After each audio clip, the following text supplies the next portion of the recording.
ഈ വരുന്ന model എക്സാമിലേക്കും public എക്സാമിലേക്കും +1 business സ്റ്റഡീസിന്റെ question പേപ്പറിൽ മാറ്റമുണ്ടെന്ന് കേൾക്കുന്നു.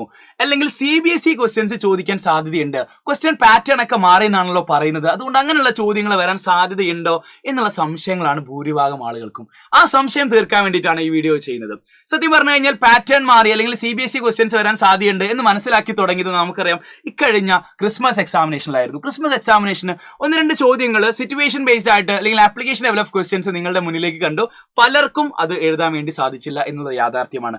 എന്ത് തന്നെയായാലും ഈ വരുന്ന മോഡൽ എക്സാമിലേക്കും അല്ലെങ്കിൽ പബ്ലിക് എക്സാമിലേക്കും നിങ്ങളുടെ പ്രിപ്പറേഷൻസ് അതിനനുസരിച്ച് ഡബിൾ സ്ട്രോങ് ആക്കുക എന്നുള്ളത് വളരെ പ്രധാനപ്പെട്ട കാര്യം തന്നെയാണ്. ഇനി നമുക്ക് CBSE ലെവൽ ഓഫ് ക്വസ്റ്റ്യൻസിലേക്ക് വരാം.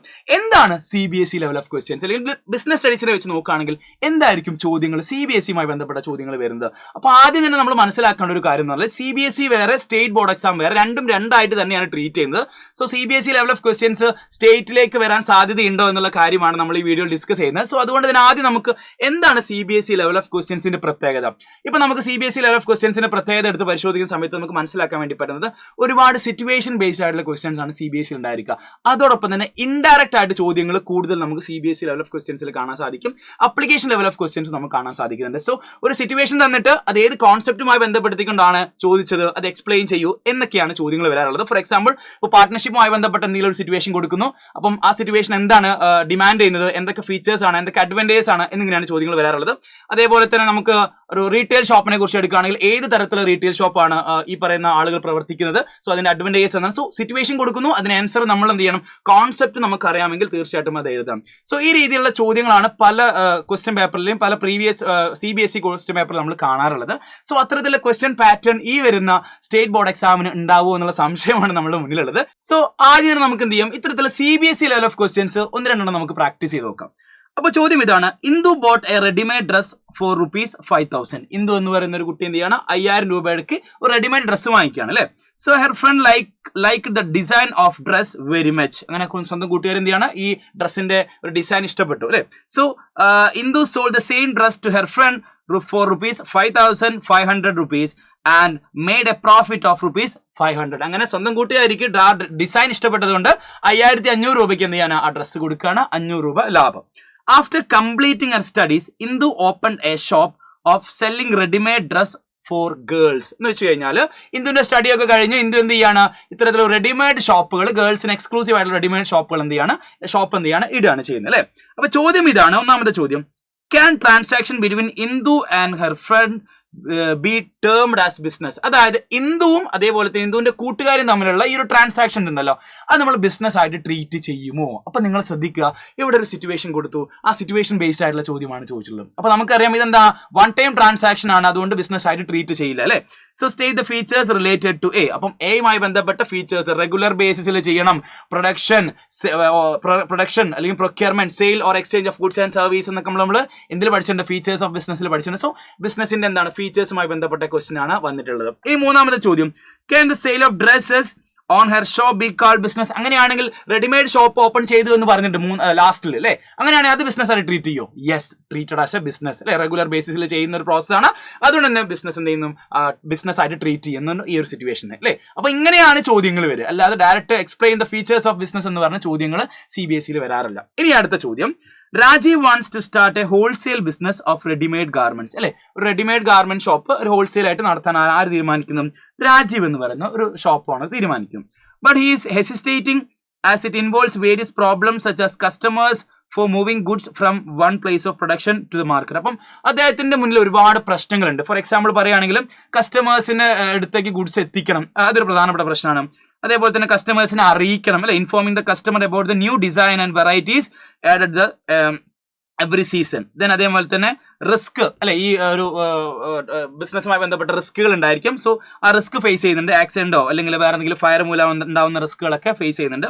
സ്റ്റോറേജ് പ്രോബ്ലം ഫേസ് ചെയ്യുന്നുണ്ട് അല്ലെ, എക്സസ് സ്റ്റോക്ക് ഒക്കെ സ്റ്റോർ ചെയ്യാനുള്ള പ്രോബ്ലം ഫേസ് ചെയ്യുന്നുണ്ട്. അതേപോലെ തന്നെ he approaches his friend Sandeep who explained about him about some branches of commerce. അങ്ങനെയാണെങ്കിൽ ഈ രാജീവ് എന്ന് പറയുന്ന ആൾ എന്ത് ചെയ്തു, സന്ദീപ് എന്ന് പറയുന്ന കൂട്ടുകാരനെ അപ്രോച്ച് ചെയ്തു. അങ്ങനെ സന്ദീപ് ചെയ്യാണ് കൊമേഴ്സുമായി ബന്ധപ്പെട്ട കുറച്ച് സർവീസുകൾ, കുറച്ച് ബ്രാഞ്ചസിന് എന്ത് ചെയ്യാണ്, പരിചയപ്പെടുത്തി കൊടുക്കണം.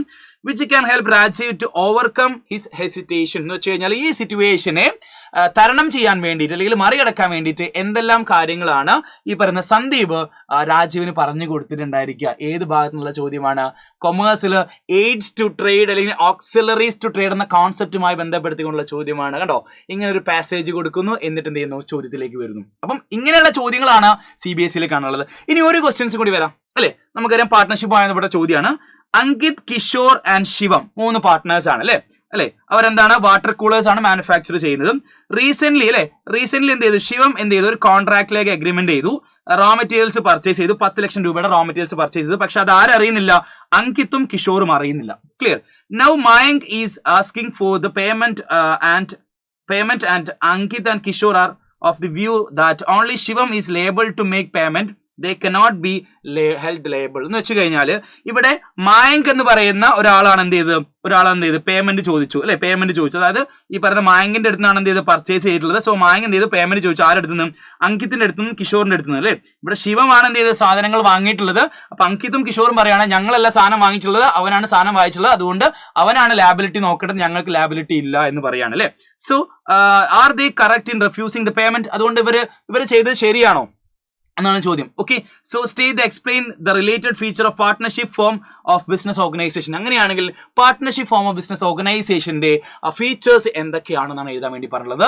സോ ഇങ്ങനെയുള്ള ചോദ്യങ്ങളും വരാം. സോ ഇത് ഏത് ഫീച്ചറുമായി ബന്ധപ്പെടുത്തിയുള്ള സിറ്റുവേഷൻ ആണ്? നമുക്കറിയാം പാർട്ട്ണർഷിപ്പിലേക്ക് വരുന്ന സമയത്ത് എല്ലാവരും പ്രോഫിറ്റ് ആയാലും ലോസ് ആയാലും എല്ലാവരും ഈക്വൽ ആയിട്ട് ഷെയർ ചെയ്യണം. അൺലിമിറ്റഡ് ലാബിലിറ്റി ആണ് എല്ലാവർക്കും ഉണ്ടാവുക എന്ന് നമ്മൾ പഠിച്ചിട്ടുണ്ട് ഫീച്ചേഴ്സിൽ അല്ലേ. അപ്പൊ ഈ പോയിന്റ് ഒക്കെ വെച്ചുകൊണ്ടാണ് ഈ ഒരു ക്വസ്റ്റ്യൻ ആൻസർ ചെയ്യേണ്ടത്. അപ്പൊ നിങ്ങൾ ഈ ക്വസ്റ്റ്യൻ ഒന്ന് വായിച്ചു നോക്കൂ അല്ലേ, എങ്ങനെയാണ് ക്വസ്റ്റ്യന്റെ പാറ്റേൺ മാറുന്നത് എന്നുള്ള കാര്യം.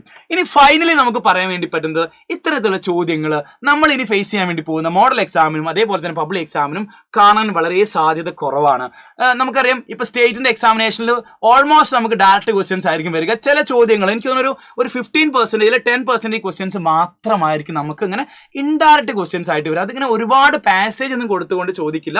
അതുകൊണ്ട് അത്തരത്തിലുള്ള ടെൻഷനോ കാര്യങ്ങളോ ഒന്നും വേണ്ട. CBSE ലെവൽ ഓഫ് ക്വസ്റ്റ്യൻസ് നമുക്ക് സ്റ്റേറ്റ് ബോർഡ് എക്സാമിൽ കാണില്ല എന്ന് വേണമെങ്കിൽ പറയാം. സോ അതുകൊണ്ട് ആ രീതിയിൽ നിങ്ങൾ പ്രിപ്പറേഷൻ നിങ്ങൾ മുന്നോട്ട് കൊണ്ടുപോയാൽ മതി. എന്ന് വിചാരിച്ചു കഴിഞ്ഞാൽ ഉഴപ്പാനല്ല പറയുന്നത്, കുറച്ചും കൂടി സ്ട്രോങ് ആക്കുക. അങ്ങനെയാണെങ്കിൽ ഏത് ലെവൽ ഓഫ് ക്വസ്റ്റ്യൻസ് ചോദിച്ചു കഴിഞ്ഞാൽ നിങ്ങൾക്ക് എന്ത് ചെയ്യാൻ വേണ്ടി പറ്റും, എഴുതാൻ വേണ്ടി പറ്റും എന്നുള്ളതാണ്. സോ ഇനി കുറച്ച് ദിവസങ്ങളെ നമ്മുടെ മുന്നിലുള്ളൂ. ഉഷാറായിട്ട് തന്നെ പഠിക്കുക. പബ്ലിക് എക്സാമിലേക്കും അതേപോലെ തന്നെ മോഡൽ എക്സാമിലേക്കും അതിന്റെ സീരീസ് ഓഫ് ലൈവുകൾ നമ്മൾ യൂട്യൂബ് ചാനലിൽ പോകുന്നുണ്ട്, ഷുവർ ക്വസ്റ്റ്യൻസ് ആയിട്ട് പോകുന്നുണ്ട്.